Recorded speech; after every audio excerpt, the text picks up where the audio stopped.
இந்த சம்பவத்தை நான் ஏற்கனவே உங்களோடு கூட பகிர்ந்து கொண்டிருப்பேன். நான் ஒரு ஹாஸ்பிட்டல்ல வேலை செய்து கொண்டிருந்தேன். மத்தியான நேரத்துல சாப்பாட்டுக்காக இருக்கிற நேரத்துல சாப்பிட்டு முடிச்சு போய் ஒவ்வொரு நாளும் டைம் கிடைக்கும் போதெல்லாம் அந்த சாப்பல்ல உட்காருவோம். அமைதியா இருக்கும், ஜெபிக்கிறதுக்காக உட்காருவோம். அப்போ ஒரு அம்மா வந்தாங்க.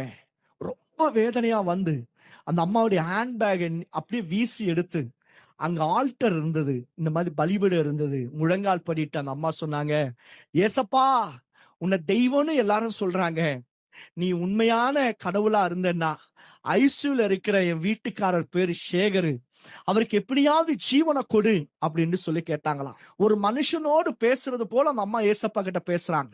ஆனா கண்ணுல இருந்து தார தாரையா கண்ணீர் வடிக்கிறாங்க, அலறாங்க, அவங்க அடித்து கொண்டு அழுது ஜெபம் பண்றாங்க. அப்ப நான் கவனிச்சேன், ஆண்டவர் இந்த ஜெபத்தை கேட்பாரா, என்ன நடக்கும் அடுத்தது என்று சொல்லி கவனிக்கணும் அப்படின்னு சொல்லி நான் அந்த அம்மா கிட்ட கேட்டேன், உங்க வீட்டுக்காரர் பேர் என்னன்னு. அவர் சொன்னாங்க, சார் எங்க வீட்டுக்காரர் பேரு சேகர், அவர் வந்து ஐசியூல அட்மிஷன் போட்டிருக்காங்க. நானும் ஐசியூல போய் பார்த்தேன்.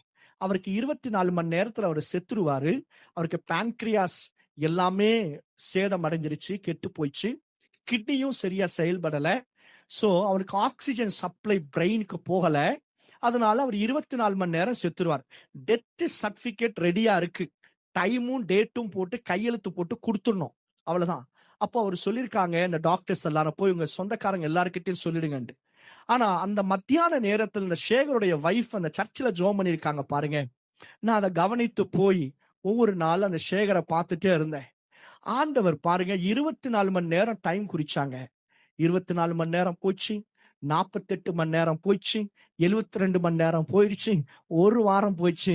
கர்த்தர் நார்மல் வார்டுக்குள்ள கொண்டு வந்தார். கர்த்தருடைய பிள்ளைகளை, உன் விண்ணப்பத்தை கேட்கிற தெய்வம், உன் கண்ணீரை காண்கிறவர் இன்றைக்கும் உயிரோடு கூட இருக்கிறார்.